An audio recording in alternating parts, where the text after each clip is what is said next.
When I think of conservative investors, and I work with many that I cherish, I'm reminded of the gentleman who wanted a guarantee on the box. There's a problem.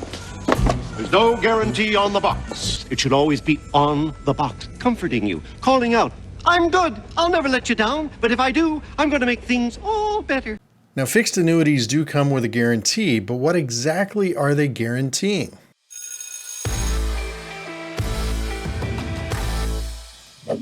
Hi, I'm Bob Cheatham, the 403B coach. In my experience, conservative investors are often drawn to fixed annuities because they don't like having their life savings rise and fall with the stock market. When they see all the red in this 25-year chart of this S&P 500, all they see is stress and anxiety and restless nights. I get that. Not everyone is a moderate or aggressive investor. And as a rule of thumb, people tend to be more conservative when they have more to lose and less time to recoup any losses.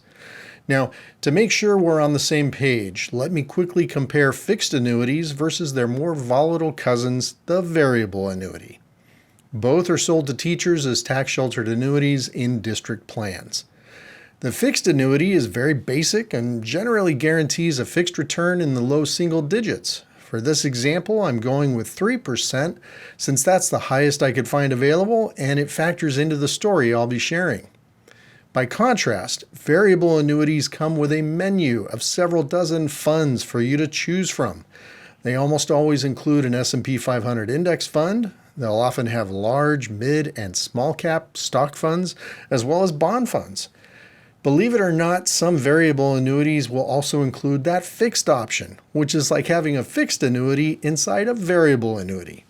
You'll understand why I'm mentioning that in just a sec. To help guide our menu choices, your TSA company makes available monthly or quarterly performance reports which you can use to guide or enlighten your fund selections over time.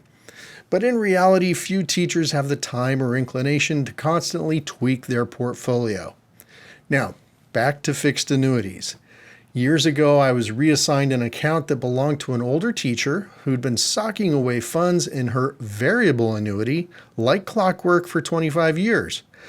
When we met for an account review, I pointed out that even though she had a variable annuity, she'd opted to invest every dollar for 25 years into that 3% fixed fund on her menu. So even though she was in a variable annuity, she was using it as a strictly fixed annuity. When I brought this to her attention, she was shocked and disappointed, but not at me or the company. She was mad at herself. See, a quarter century earlier, when she was a brand new teacher in the classroom, she felt too intimidated by the investment menu to make a selection. So she just put it all in the most conservative choice available, that 3% fixed.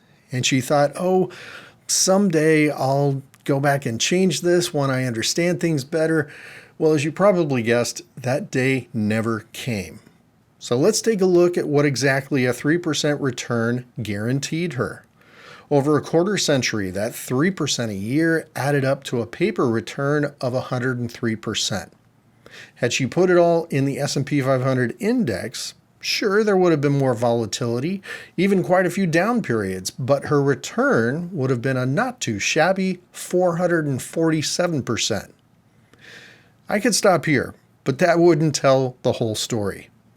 If COVID and pandemic stimulus taught us anything, it's that printing more dollars causes higher inflation, which in the checkout line eats away at your purchasing power.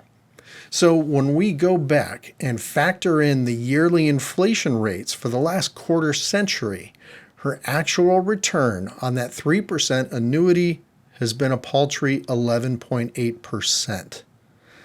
So all that to say, fixed annuities that pay in the low single digits haven't kept up with the mild inflation of the past few decades, let alone the hyperinflation since COVID.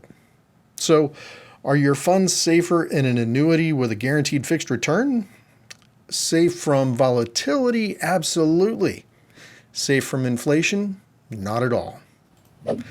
I'm out of time for today, but I don't want to leave you on a down note, so I'm working on a companion podcast to this one where I discuss passive investing versus active investing, which might suggest an alternative solution for conservative investors.